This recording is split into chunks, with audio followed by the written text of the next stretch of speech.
I thought the lake behind my home was my peaceful escape, until a clipboard-wielding woman from the HOA banged on my front door, demanding I move my own boat. She didn't know I held the deed to the very lake their prize fishing club depended on. What started as a petty power move turned into the kind of revenge they never saw coming. I bought this place to escape noise. No traffic, no barking dogs, no screaming neighbors, just birds, the hum of water lapping against the shore, and the occasional creak of my old wooden dock. The lake was the reason I bought the property. Hell, it was the reason I fell in love with it in the first place. Most people don't get it. They think owning lakefront property is just for fishing or water skiing. Not me. For me, this little piece of water was my reset button. Every morning, I'd sit on the back deck with a cup of coffee, watching the mist roll off the surface. Every evening, I'd take the pontoon out. Slow, quiet, peaceful. It was mine. All of it. And for the last 7 years, nobody had ever bothered me. Until she showed up. It was a Tuesday morning, early June. The kind of morning that makes you forget anything bad could ever happen in the world. Blue skies. No wind. Sun peeking through the trees just enough to warm your face. I was mid-sip on my second cup of coffee when I heard the knock. Not a friendly knock, either. The kind that sounds like someone trying to make a point with their knuckles. I opened the door, and there she was. Blonde bob haircut. Sunglasses too big for her face. Tight smile that didn't touch her eyes. She had a clipboard clutched to her chest like it was a badge of honor. "Morning," she said in a tone that suggested she wasn't wishing me a good one. "I'm Marilyn Greeley. I'm the president of the South Point Shores Homeowners Association." I blinked. "Okay, what can I help you with?" She didn't wait for an invite. Just stepped forward and pointed out past me toward the lake. "That boat docked on your shoreline," she said. "It's in violation of our revised community guidelines." I turned to glance at my pontoon, the same one that had been there untouched since April. "Violation? What violation? I'm not in your HOA." She actually laughed. Not a loud laugh, more like a short puff of air through her nose. Condescending. All waterfront properties surrounding Lake Meriden were annexed into the HOA as of May 1st. You should have received notice. "No, I didn't." I said slowly, heart rate starting to tick up. "This property isn't part of your neighborhood. I'm on the edge of the township line." She shrugged like it didn't matter. "Lines move. Jurisdictions change. The new map includes your shoreline. You'll find your property now falls under our environmental and aesthetic compliance policy." "Aesthetic compliance," I repeated. "You mean my boat's ugly?" Marilyn didn't blink. "I'm saying your boat doesn't meet code. You have 48 hours to remove it or face daily fines. If you fail to comply, we will escalate. That may include legal action or even eviction proceedings." I stared at her for a moment, waiting for a punchline that never came. "This is private property," I said, keeping my voice calm. "I own the deed, the dock, the shoreline, the water rights. And I represent the governing body responsible for maintaining uniformity and safety," she replied, "which includes that lake. This isn't personal, mister." "Elliot," I said. "Mark Elliot." "Well, Mr. Elliot," she said, flipping her clipboard and scribbling something down, "you'll be receiving official notice by tomorrow. I recommend compliance. It'll be easier for everyone." And just like that, she turned and walked back to her SUV, left me standing on my porch, barefoot, clutching my coffee like it was the only thing keeping me grounded. I wasn't angry. Not yet. I was confused. And confusion makes me do something I've learned to rely on over the years. I investigate. First call I made was to the county assessor's office. A guy named Tom answered. I've talked to him before when I was first closing on the property. Honest guy. The kind who eats bologna sandwiches and still types with 2 fingers. I told him what happened. He chuckled. "You?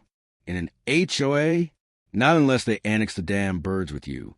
"So nothing's changed?" I asked. "Not a thing. Your property is legally recorded as independent. No binding agreements. No easements. No shared access rights. You've got full riparian ownership. What's going on?" I didn't answer that right away. I was staring out at the lake. It looked the same as it always had. Still, calm, mind, but suddenly it felt different. Someone just knocked on my door and told me I don't own the right to tie my boat up. I muttered, told me I had 48 hours before they came after me. Tom didn't laugh this time. "You want my advice?" he said, voice quieter now. "Start documenting everything. They're bluffing, but it's best you have a paper trail in case they try to make it real." I thanked him, hung up, and stood there on my porch for a long while. The lake sparkled in the sunlight, but I wasn't seeing beauty anymore. I was scanning for threats, for cameras, for lines that didn't exist but suddenly mattered to someone else. That's when it hit me. This wasn't about some rule in a handbook. This was a power move. She saw something she wanted control over. Maybe it was the lake. Maybe it was me. Maybe it was just her ego flexing. Whatever it was, she wasn't backing off because of facts. She was betting I'd fold. But I've never been good at folding. I took another long look out over the water. It was still calm, still peaceful. But now, it was also a battlefield. She thought she could scare me with paper. She didn't know the ink on mine carried more weight. The next morning, she came back. Same sunglasses. Same clipboard. This time, she had a camera slung around her neck like she was working for a tabloid. I was halfway through mowing the yard when I saw her standing on the edge of my property, snapping photos. She didn't say a word, just stood there, clicking away. The boat, the dock, my shed, even my dog, who barked from the porch like he could sense something was off. I killed the mower and walked up to her. "Do you always take pictures of things you don't own?" Marilyn didn't flinch. "We're collecting visual documentation of current non-compliant structures for formal review." "Non-compliant," I repeated. "Right." She smiled again, that thin, smug line that wasn't quite human. "You'll be hearing from us soon." Then she turned and walked away without another word, cameras still snapping. It was time I stopped waiting for them to make the next move. I threw on a clean shirt, grabbed my folder of property records, and headed into town. South Point Shores HOA had an office in a commercial plaza, sandwiched between a tanning salon and a dentist that hadn't changed its sign since 1998. Inside, it smelled like air freshener and smugness. The receptionist looked up from her desk, chewing gum and already annoyed with me. "Can I help you?" "I'm looking for Marilyn Greeley," I said. "She's been trespassing on my property and issuing threats based on a claim I'm now part of your HOA, which I'm not." The receptionist clicked her pen. "Do you live on Lakeside Way?" "Yes." She typed something into her computer. "Then you're part of our jurisdiction. All lake-adjacent homeowners fall under the revised expansion policy approved in April." "Was that expansion voted on?" I asked. "Of course," she said without looking up. "It passed." I looked around. The whole place was glassy and sterile. Posters on the wall showed smiling families by white fences, perfect lawns, happy golden retrievers. None of it real. "I didn't get a ballot," I said. "I didn't even get notice." "You're here now," she said flatly. "Consider yourself informed." I asked for paperwork. A copy of the so-called expansion. She refused, said it was for members only, told me to send a request by mail if I wanted anything formally reviewed. I walked out before I said something I couldn't take back. That afternoon, I drove out to the county archive building, a tiny beige cube on the edge of town, where records go to be forgotten. I'd been here once before when I first closed on the property, but that was years ago. Inside, it was quiet. Dust floated through the sunlight like the building was suspended in time. At the front desk sat a man I hadn't seen in almost a decade, old as ever. Same plaid shirt, glasses perched low on his nose. "Mr. Elliott," he said, squinting over his glasses. "Didn't think I'd see you again." "Hey, Ron," I said, managing a smile. "You still guarding the secrets of the township?" He chuckled. "Just making sure people remember how the town used to run before clipboards took over." I leaned in. "You remember the Swanson place? Out by Meriden Lake?" "Sure do. That's yours now, right?" "Yeah. And I've got someone from the HOA trying to tell me I'm in their territory now. Ron's eyes narrowed. That doesn't sound right. Swanson had full riparian rights. Whole lake access. That land was never tied to any neighborhood. You still got the original parcel filings? I asked. He nodded and disappeared behind a swinging door. 10 minutes later, he came back with a thin file and laid it out for me. There it was, black and white. My lot, the dock, the boathouse, the lake itself drawn out in bold lines, outlined, owned, and exclusive. They can't touch you, Ron said. Not legally. I nodded slowly. Then why are they trying? Ron leaned in. Because they think you don't know better. When I got home, I was met by an unexpected visitor. Frank, my neighbor across the road. Vietnam vet, retired mechanic. Always wore a faded Marine Corps cap, even when he mowed the lawn. Hey there, Mark, he said, walking up with a slight limp. Heard you had some visitors lately. Yeah, Marilyn from the HOA. Frank nodded, face dark. You're not the first one she's tried to scare. Most folks back down. They don't want the trouble. But it's not their land, I said. Frank gave a grim smile. Doesn't stop her. Hell, she tried to get me fined for my flagpole. Said it was too tall for aesthetic balance. I told her it was regulation height for the Corps. She backed off, but not before making a scene. I stared out at the lake. She's not stopping. Nope, Frank said. She only stops when she's forced to. That night, I pulled out my original deed. It had been a while since I looked at it. 7 years, maybe more, but there it was in writing. Not just the land, not just the dock, the water, the shoreline, the bottom sediment. Even, it was mine. And it wasn't just about the water anymore. It was about control. I had the paperwork. I had the history. And I had something they didn't expect. Patience. But the next morning, they pushed harder. I opened my mailbox and found a manila envelope with no return address. Inside was a formal cease and desist letter. It listed 3 supposed violations: illegal docking, unauthorized shoreline modification, and failure to comply with aesthetic continuity standards. The letter warned of fines up to $1,000 per day, suspension of lake privileges, and imminent legal action. What caught my eye was the last line. Continued noncompliance may result in revocation of dock access and property lien enforcement under Section 8B of the HOA bylaws. I stood there holding the letter, hands clenched. They weren't bluffing anymore. They were coming. It was 3 days after the cease and desist letter when she crossed the line.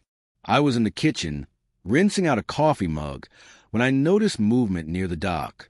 At first, I thought it was a neighbor's kid or someone fishing too close. But then I saw her. Marilyn. She was standing on my dock. Not near it, on it, clipboard in hand. Camera raised. She was taking pictures like she was at an inspection site. I opened the sliding door and stepped out. You're trespassing.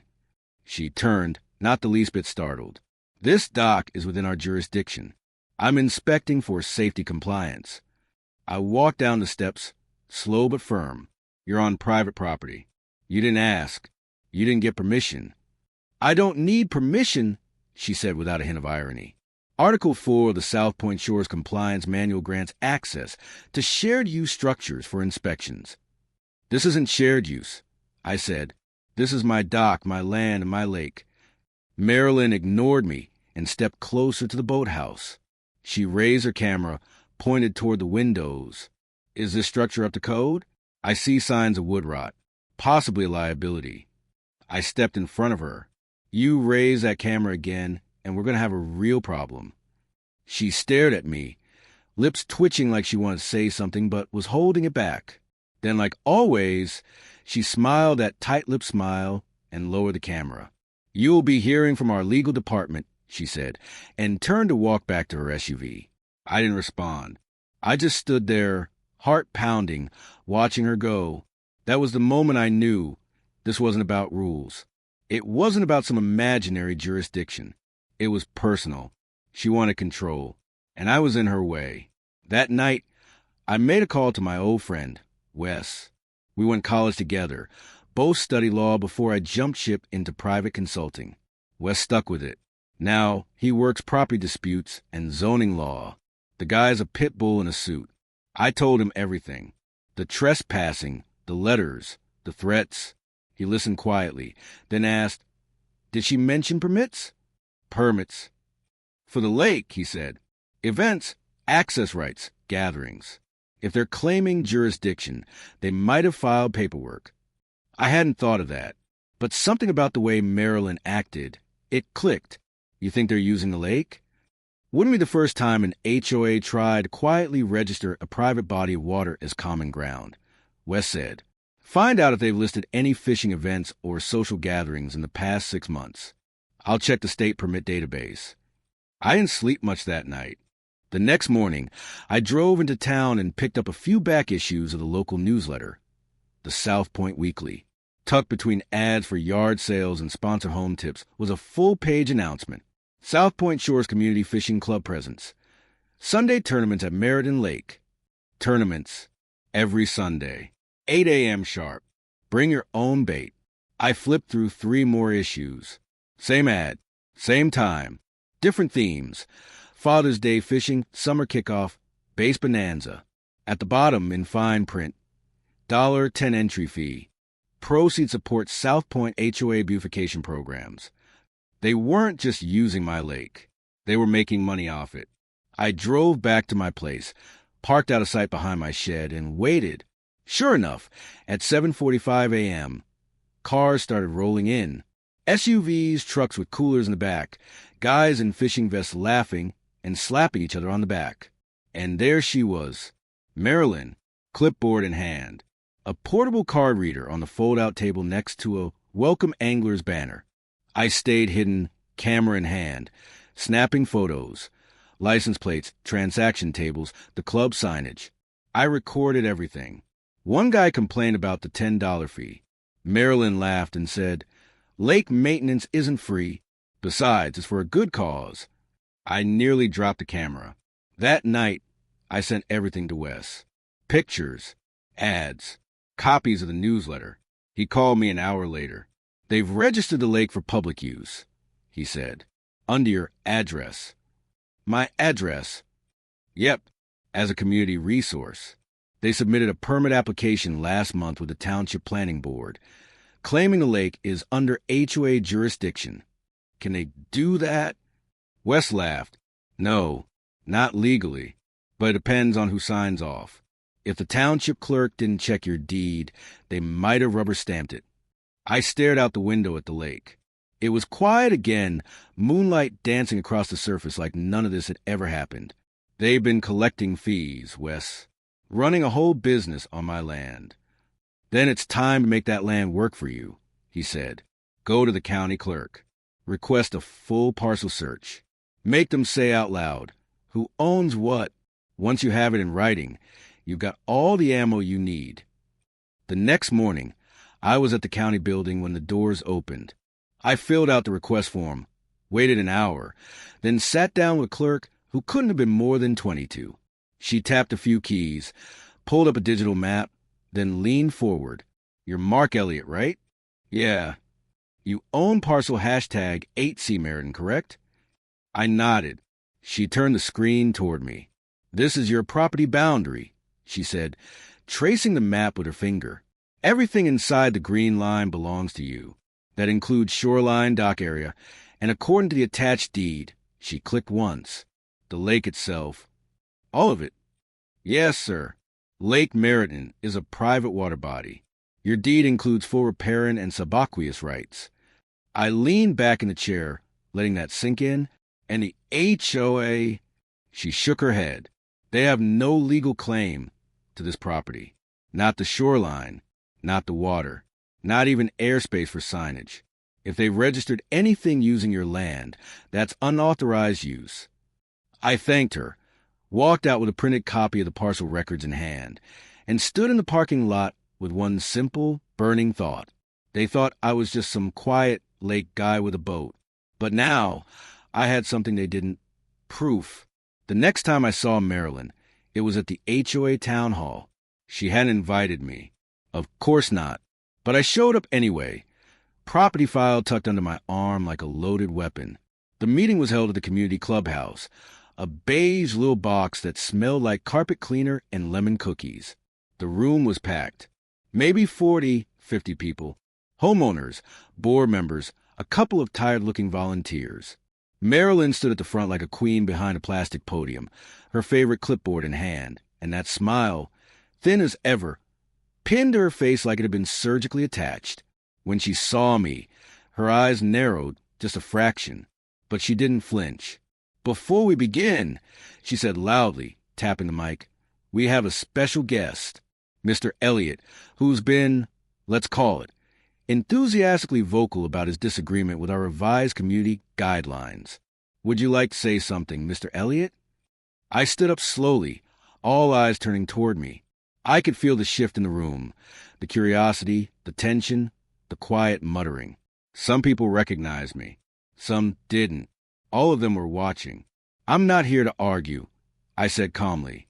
"I'm just here to clarify a few things." Marilyn interrupted before I could go further. "Mr. Elliott believes his property is exempt from our jurisdiction. However, all lakefront properties have been considered community adjacent since the expansion vote passed last spring. We're trying to help him comply." "Help me?" I repeated. "By trespassing? By issuing threats? By monetizing my lake without permission?" A few heads turned. Whispers started. Marilyn smiled, tighter now. "We've already explained this. Mr. Elliott is a non-compliant outlier. That's all." That got a laugh from the back of the room. One of those pitying chuckles. I let it roll off me. "I have county documents," I said, holding up the folder, signed and certified. "They show I own the land, the dock, and the lake, fully and exclusively. You don't need to take my word for it. The clerk's office has the same map." But Marilyn was ready. "Maps can be misinterpreted," she said. "We rely on updated internal guidelines, vetted by our own legal team. Regardless of what Mr. Elliott believes, our position remains unchanged." She turned back to the crowd. "And for the record," she added with performative sigh, "no one's tried to take anything from anyone. We're simply ensuring that all community spaces are managed fairly and responsibly. Some people just resist cooperation." The room nodded with her. A few looked away from me. One man, a few rose up, leaned over to his wife, and muttered something while pointing in my direction. Her laugh stung more than I expected. It was clear I wasn't just being opposed. I was being painted as that guy, the problem, the nuisance, the one who wouldn't follow the rules. I didn't say another word. I left before the meeting ended. No one stopped me. Over the next few days, I noticed things shift. People wave less. Some stopped altogether. One neighbor who used to chat with me at the mailbox now crossed the street instead. I was a pariah now. Thanks to Marilyn's campaign, I'd become the villain. And then something unexpected happened. Her name was Lily. 14, maybe 15. She lived 2 houses down, always out by the water with a fishing rod, usually wearing an old hoodie that dragged past her knees. We'd nodded to each other before, nothing more. But that afternoon, she walked right up to me while I was tending to the flower beds. I heard what she said at the meeting. She said, "It's not true." I looked up, surprised. "You were there." "My grandpa was on the board before he passed," she said. "He used to say the lake wasn't part of any development. He told me never to believe anyone who tried to claim it." I stood, brushing off my hands. "Did he ever say why?" "Because it was meant to stay free," she said. "He said the man who owned it before you didn't want it to become part of some rules and fines neighborhood. That's why he sold it outside the HOA line." I thanked her. She shrugged and wandered off toward the lake, rod in hand. Later that night, I dug deeper into paperwork. Old deeds, sales agreements, even newsletters from 10 years ago, before Marilyn ever ran the HOA. And that's when I found it. 2 maps, one from the county, one from a South Point Shores newsletter. They weren't the same. The county map showed the lake clearly outlined, labeled as private, attached only to my parcel. But the HOA map, it had a shaded community access zone drawn over the shoreline. No label, no source, just a dark patch that made it look like the lake belonged to everyone. It didn't. I scanned the newsletters. Nowhere did they mention it was edited. No disclaimer. No notice. Just a fake map, distributed as if it were law. That was the final straw. The next morning, I filed a formal complaint with the city. I included both maps, dates, articles, and Marilyn's fishing club permits. Wes helped me write the complaint. He said it was enough to open an ethics investigation, possibly even trigger civil action. Then I made my own move. I printed 12 signs. Big ones. Bright red. Private lake. Trespassers will be prosecuted. I posted one on my dock, one by the boathouse, and another at the edge of the community trail, where people usually wandered down to fish. It didn't take long before the calls started coming in. One neighbor left a message asking if I'd lost my mind. Another left a voicemail, just breathing into the phone before hanging up. But I didn't care, because for the first time since this started, I felt something I hadn't in weeks. Control. You can stare at a property for years and still not know everything it's hiding. The lake, the land, the shoreline, I thought I'd uncovered it all. I had the parcel map, the ownership documents, the water rights. But Wes, ever the bulldog, told me there was more. Something about utilities. Something old. Check for easements, he said. A lot of rural properties from the 70s and earlier have weird clauses buried in the paperwork, especially around water. So I went digging again, back to the archives, back to that same old beige filing room where Ron had once handed me the lake deed like a treasure map. It took hours, dusty folders, handwritten notes, photocopies from when ink still bled on paper. But I found it, tucked in a folder marked Swanson Estate, Utilities. There was a single yellowed page with faded blue ink. Private Dam Easement Agreement, 1973. It was signed by the original landowner, Howard Swanson, and a small group of early homeowners. Names I didn't recognize at first, but one caught my eye. Grilly. It was Marilyn's family. The document was simple. The dam at the far end of the lake, small and unassuming, was private property, maintained by the landowner. But the HOA, or what would eventually become the HOA, was allowed to benefit from regulated water flow, as long as they didn't interfere. I read it twice, then a third time. I own the dam, and without it, the water level on the east side of the neighborhood, about a dozen homes, including Marilyn's, would flood within weeks in rainy season, or dry up in the summer if it weren't adjusted manually. They had been relying on me to manage it, quietly, passively, probably assuming I didn't know. I drove straight home and walked the path behind the boathouse to the little concrete wall. I hadn't checked the dam in a while. The flow gates were still working. Old, rusted, but functional. No one had touched it but me, ever. They didn't just need the lake for fishing. They needed the dam to keep their basements from flooding. I called Wes. He didn't even hesitate. We're done playing nice. The next day, he drafted the notice. Effective immediately, all recreational access to Lake Meriden is suspended pending legal review. This includes fishing, boating, shoreline entry, and unauthorized foot traffic. He sent it to the HOA office, CC'd the city clerk, the county, and every board member whose name we could find. I printed 20 more signs and posted them everywhere. Private lake, private dam, no trespassing. The reaction came fast. Emails, phone calls. One neighbor banged on my front door for a solid 5 minutes before driving off in a rage. The HOA website quietly removed all mention of the lake. The Sunday fishing tournament was canceled. By Friday, 3 events had been postponed due to logistical challenges. On Saturday, the community Facebook group exploded. Why is our lake closed? Who does he think he is? I thought we all owned it. And then came the real kicker. Marilyn called an emergency HOA meeting. I didn't go. Instead, I parked my truck near the lake and waited. Sunday morning, the usual tournament day. But the tables were being folded, the banners rolled up. A few confused anglers pace around, muttering and kicking gravel. I walked down the hill just in time to see Marilyn yelling at 2 volunteers as they took down the Welcome Angler sign. She turned and saw me. And for the first time since this all started, she didn't smile. She walked straight toward me, her heels clicking sharp against the pavement. Her clipboard was gone, her arms crossed tight against her chest. "You think this makes you look smart?" she snapped. "You've humiliated this community. You're ruining a tradition." "No," I said calmly. "I'm protecting private property. It's always been our lake," she hissed. "We've fished here for 20 years. You've used it," I corrected. "You never owned it." She stepped closer, lowering her voice to a harsh whisper. "You don't know who you're messing with." I didn't flinch. "I do now," I said.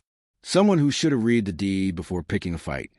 We stared at each other for a long second. Her face tightened, jaw twitching like she was chewing on broken glass. Then she turned and walked away without another word. I stood there a while longer, watching the club members pack up and leave. One guy tried to shoot me a dirty look on the way out, but it didn't land, because I wasn't angry anymore. I was done being the guy who stood quietly on the porch while they chipped away at what was mine. The deed, the dam, the whole damn lake. It was all mine, and now everyone knew it. It didn't take long after West sent the notice for things to spiral. On Monday morning, the South Point Shores HOA received an official letter from the county's recreation office. Their fishing club permit had been revoked, effective immediately. Reason? Falsified access rights. They had claimed the lake was public. They had claimed they had permission. They had submitted maps, my maps, edited and repackaged, to justify it all. But the records told the truth. And now the law was catching up. By Wednesday, the local news had picked up the story. Lake rights dispute uncovers illegal HOA usage. Read the headline. Below it, a photo of my dock, freshly posted with bright red no trespassing signs. The article ran through the basics. Private land, false permits, suspended events. But it was a quote from the county clerk that made me smile. This matter could have been resolved quietly. Unfortunately, the HOA acted on false assumptions, ignored proper channels, and misrepresented ownership in official filings. The emails started coming in again. This time, not from angry neighbors, from reporters, one from the Herald, one from a local podcast, even a high school journalism kid asking for an interview. I didn't reply to any of them. Let Marilyn face the music. By Sunday, the final order came down. South Point Shores Fishing Club was to be removed from Meriden Lake, by force if necessary. The HOA called a meeting that morning, but they didn't expect officers to show up before the speeches could start. I stood on a hill across from the community center, hands in my jacket pockets, watching as 2 police cruisers rolled up to the shoreline just after 7 a.m. They weren't there for me. They were there to enforce my rights. 3 uniformed officers calmly approached the volunteers who had already begun setting up tables and coolers for the morning tournament. One by one, they were told to pack it up. No fishing, no setup, no access. Then came the shouting. Marilyn stormed down from the clubhouse like a woman on fire. Her usual uniform, khakis and a polo, was gone. She wore a blazer now, trying to look more official. But it didn't matter. Her voice echoed across the lake. "This is our event. This is a community resource. You have no right." She was talking to the officers now, hands waving, clipboard back in play like a weapon she refused to drop. But they stayed calm. One handed her a copy of the revocation order. She tried to tear it in half. Failed. More residents started to gather, watching from the road, from their porches. Some looked confused. Some looked disappointed. Not at the police. Not at me. At her. She turned toward the crowd, trying to rally. "Are we really going to let this man take away our lake?" she shouted. "Are we going to stand by while someone destroys 20 years of tradition?" But no one cheered. The power she used to hold in that voice, commanding, confident, was gone, deflated. She looked around like she couldn't believe it, like the wires she'd always pulled were suddenly disconnected. And then the cops began escorting people off the land.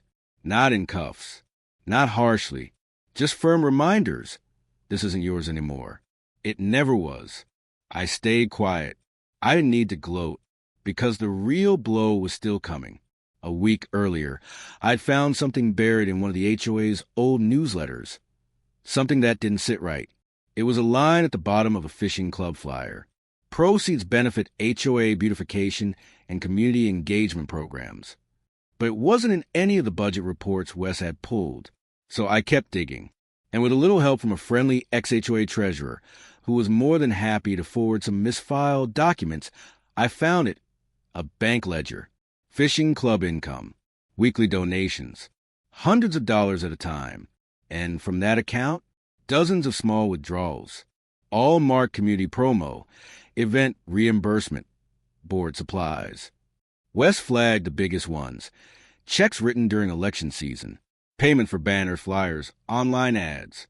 In short, Marilyn had used a fishing club as a slush fund to run her HOA re-election campaigns.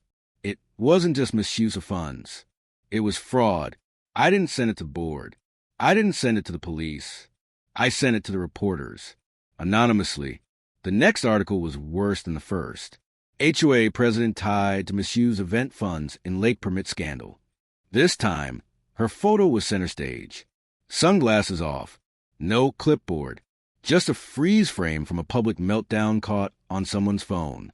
The caption beneath it read, "Greeley denies wrongdoing, but financial records raise serious questions." It was everywhere within a day. By Monday, she was no longer president. By Tuesday, the HOA removed her name from the website. They called it a voluntary resignation. But everyone knew better. I didn't speak to her after that. Didn't need to. Because on Wednesday morning, I stood on my dock, coffee in hand, and watched as 2 HOA-owned fishing boats were dragged out of the water, hauled onto trailers, tied down and wheeled off like relics of some failed kingdom. No noise, no speeches, just silence. The queen had crumbled, and I was still here. When the dust finally settled, the throne was empty. Marilyn's resignation was labeled voluntary, but the email that went out from the HOA board didn't thank her for her service. It didn't mention her at all, actually.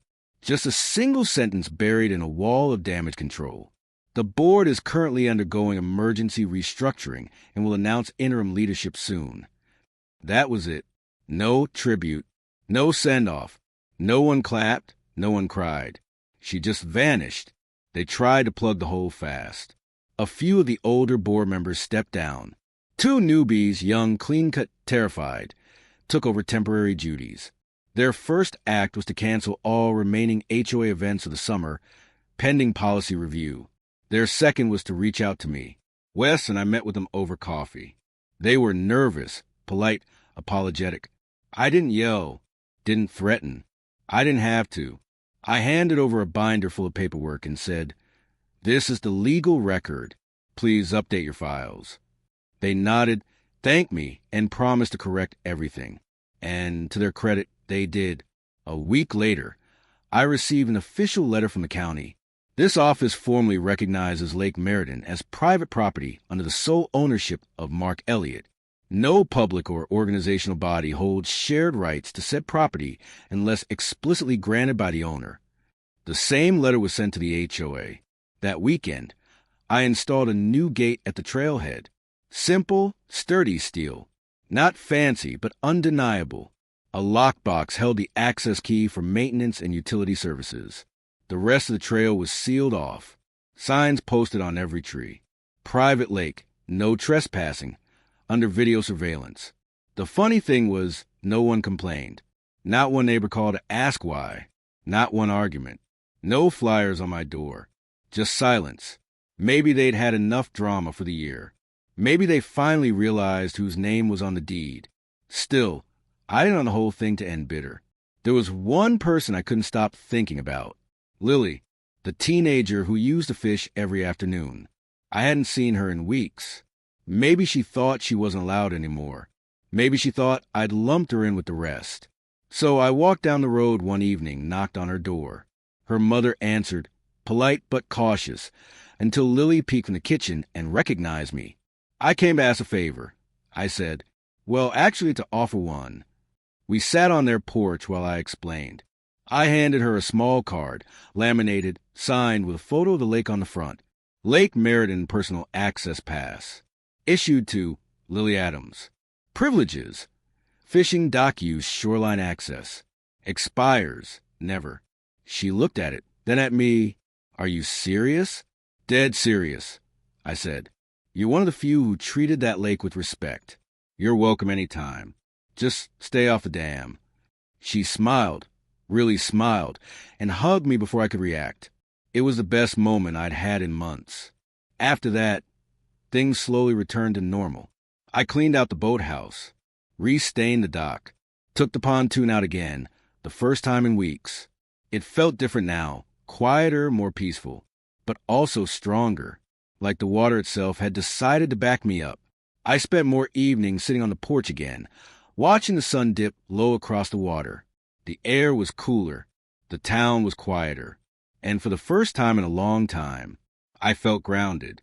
Looking back, I realized how close I came to giving it all up. I almost let her bully me. Almost let a woman with a clipboard rewrite the rules of my life just because she spoke with confidence and smiled like she'd already won. But fighting back, standing firm, had changed me. It reminded me that peace isn't always quiet. Sometimes it roars. Fall turned to winter. The lake froze around the edges. The sign stayed up. The gate stayed locked. But Lily still came by with her little ice fishing rod and a thermos of hot chocolate. We never said much. Didn't have to. She just waved, and I waved back. Then, in early spring, something happened that felt like the perfect final chapter. A flyer showed up in my mailbox. Not from the HOA. From Marilyn, or more specifically, from her campaign. She was running for city council.